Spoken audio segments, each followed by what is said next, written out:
Merci d'être venu. Moi, je suis heureux qu'on fasse cette première conférence de presse sur un sujet qui nous tient à cœur. Je suis heureux d'avoir une grande partie de l'équipe qui m'accompagne autour de moi. Comme vous le voyez, c'est une équipe jeune, mais qui a aussi un haut niveau de compétences et d'expertise. Nous, sur la question de l'école, nous nous engageons fermement et clairement.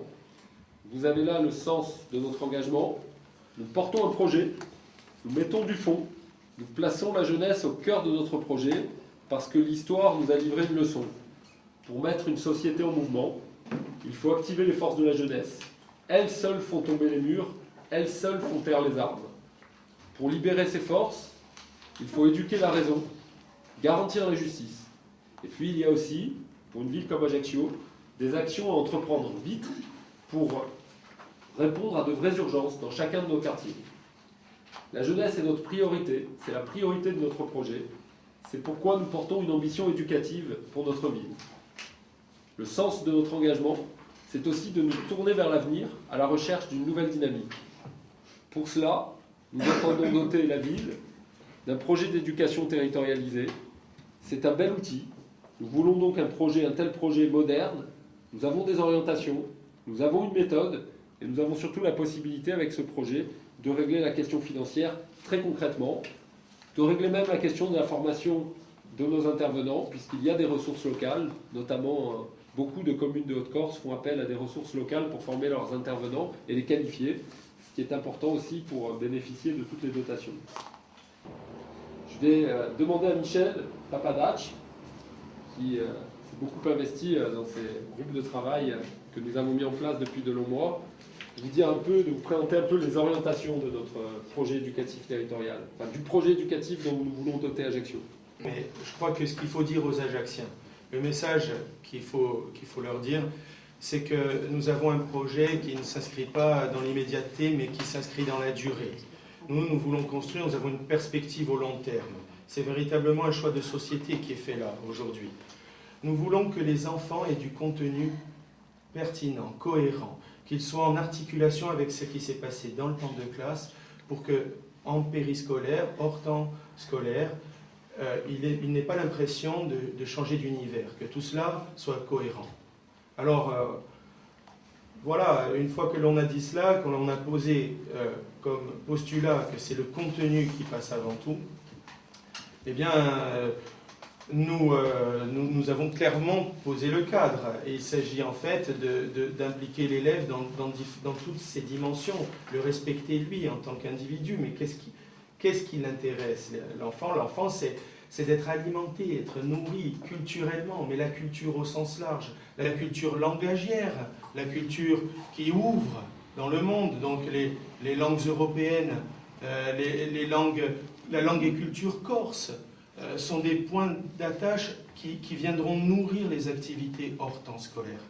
Et également la culture traditionnelle, celle du théâtre, du cinéma, de la musique, etc. Tous ces champs-là seront exploités pour permettre à l'élève de profiter un maximum de ce temps-là qui est complémentaire, je le rappelle, du temps scolaire.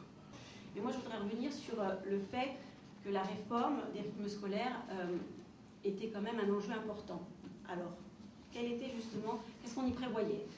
L'idée, c'était de mieux répartir sur la semaine les heures scolaires et ainsi libérer du temps pour que la mairie puisse mettre en place toutes sortes d'activités extrascolaires, variées, de qualité et bien évidemment gratuites, qui devaient permettre aux enfants de s'ouvrir au monde, de se construire.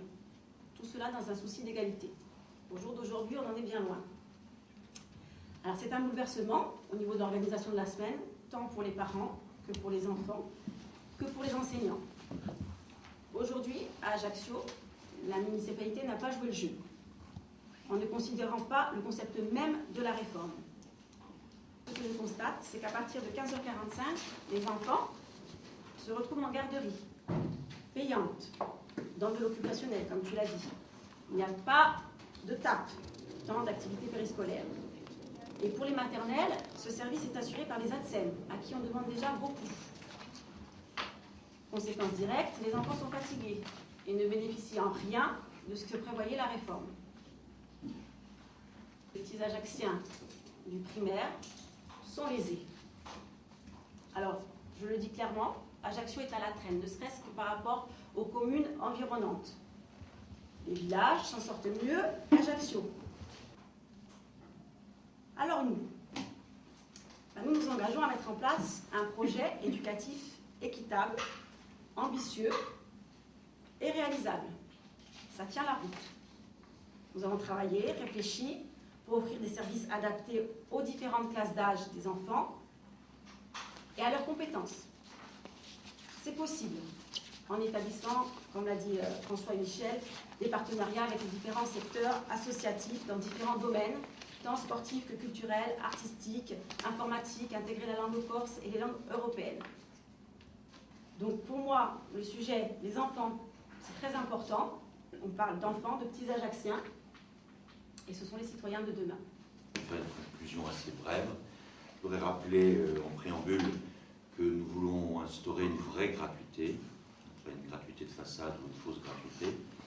Ensuite, que nous proposons, et que nous proposons surtout aux Ajacciens, des contenus riches, vous verrez dans le dossier qui fait plusieurs pages. Nous sommes 5 ou 6 à avoir travaillé dessus depuis plusieurs jours. Et que le projet d'ensemble que nous proposons aux Ajacciens pour cette nouvelle mandature, évidemment, dépasse le projet éducatif, même s'il est au centre. Donc vous avez découvert toutes les raisons pour lesquelles nous désirons placer l'éducation et la culture au centre de ce projet pour notre mandature 2015-2020. Ajaccio en 2025, dans 10 ans, ce seront nos enfants qui vivront et travailleront mieux dans une des 13 capitales régionales d'avenir.